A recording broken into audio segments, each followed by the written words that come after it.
Yeah! అసలు యాక్చువల్‌గా అమ్మ అది ఒకసారి యాక్చువల్‌గా ఇక్కడ మీకొక విషయం చెప్పాలండి. ఇది జీవో 2022లో అంటే వైఎస్ఆర్‌సీపీ గవర్నమెంట్‌లో ఉండేటప్పుడు ఈ జీవో ఇష్యూ చేశారు. అయితే విషయం ఏమైందంటే కరెక్ట్‌గా 15 డేస్ బ్యాక్ 20 డేస్ బ్యాక్ మాకు అన్నీ కలిపి ఒకే పోర్టల్‌లో అంటే సింగిల్ విండో విధానం తీసుకొచ్చి, ఆ సింగిల్ విండో విధానంలోని ఇప్పుడు మన electrical department permission, R and B permission, panchayati, municipality permission, police permission, electricity permission ఈ 5 పర్మిషన్స్ డెఫినెట్‌గా మనకి వినాయక మండపం పెట్టాలంటే ఉండాలి. ఇంతకు ముందు ఏం చేసేవారంటే ఒక్కొక్కరు ఒక్కొక్క దగ్గరికి వెళ్ళి పర్మిషన్ తీసుకునేవారు. మేము అలా కాకుండా ఒక జాయింట్ ఇన్స్పెక్షన్ పెట్టి ఒక జాయింట్ సింగిల్ విండో విధానం పెట్టాం. అయితే ఆ రోజు ఏం చేశారంటే ఇదే జీవోని నాకు డిపార్ట్మెంట్ వాళ్ళు తీసుకొచ్చి ఇచ్చారు. ఇస్తే నేను యాస్టీస్గా ఈ జీవోలోని ఏదైతే ఉందో మేము దాన్ని చెప్పడం జరిగింది. అయితే ఈ విషయం తెలుసుకున్న వెంటనే గౌరవ సీఎం గారికి విజ్ఞప్తులు వచ్చినాయి. గౌరవ సీఎం గారు కూడా దీని విషయం మీద మమ్మల్ని అడిగారు. అడిగిన వెంటనే సార్ ఇలా జరిగింది, ఇలా జీవో ఉంది అంటే ఇమ్మీడియట్గా ఆపండి, ఎవరు కూడా రూపాయి కూడా కలెక్ట్ చేయొద్దు. ఎస్పెషల్లీ ప్రతి సౌండ్ సిస్టమ్కి మనకి ఏదైనా మనం సౌండ్ సిస్టమ్ పెట్టామంటే దానికి పర్టికులర్గా మైక్కి పర్మిషన్ తీసుకోవడానికి 100 రూపాయలు తీసుకుంటారు డిపార్ట్మెంట్ వాళ్ళు కూడా. అది కూడా తీసుకోవద్దు వినాయక చవితులకి అని చెప్పి చాలా క్లియర్గా 10 రోజుల క్రితమే ఈ విషయం చెప్పడం జరిగింది. ఎవ్వరూ దగ్గర ఎక్కడ కూడా ఎటువంటి ఫీజెస్ కూడా కలెక్ట్ చేయట్లేదు, ఎటువంటి చలనాలు కూడా కలెక్ట్ చేయట్లేదు.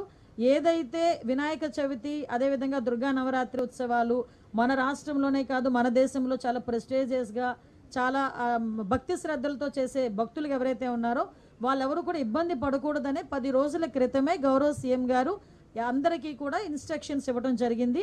ఈ రోజుకి కూడా కనీసం మైక్ పర్మిషన్కి కూడా మేము ఎవరం కూడా డబ్బులు తీసుకోవట్లేదు. ఇది క్లియర్. దీనికి నేను 20 రోజుల క్రితం మాట్లాడిన మాటలను తీసుకొచ్చి వైఎస్ఆర్సీపీ వాళ్ళు ఏమీ లేదు అన్నట్టుగా ఈరోజు కావాలని దాన్ని ట్రోల్ చేసే పరిస్థితి చూస్తూ ఉంటే వాళ్ళ తాలూకా అవివేకత్వం, దాని తెలివి తక్కువతనం, అదేవిధంగా వాళ్ళు బురద జల్లే కార్యక్రమాల్లో వాళ్ళకి టైము సిచ్యువేషను అలాంటివి ఏమి అవసరం లేదన్న సంగతి కూడా చాలా క్లియర్గా అర్థమవుతుంది. ఇది క్లియర్గా ప్రజలందరికీ కూడా అర్థం కావాలి కాబట్టి చెప్తున్నా. ఇది ఆల్రెడీ 2022లో ఇచ్చిన జీవో. ఆ రోజు ఆ జీవోని కూడా పక్కన పెట్టి ఎట్టి పరిస్థితుల్లోనే ఎవరికి కూడా అది కలెక్ట్ చేయొద్దు అని చెప్పారు. ఎవరు కూడా అక్కడ కలెక్ట్ చేయట్లేదు. ప్రతి ఒక్క చోట కూడా వినాయక ఉత్సవాలు అంగరంగ వైభవంగా జరుగుతున్నాయి. ప్రజలు ఎవరు కూడా ఇబ్బంది పడట్లేదు.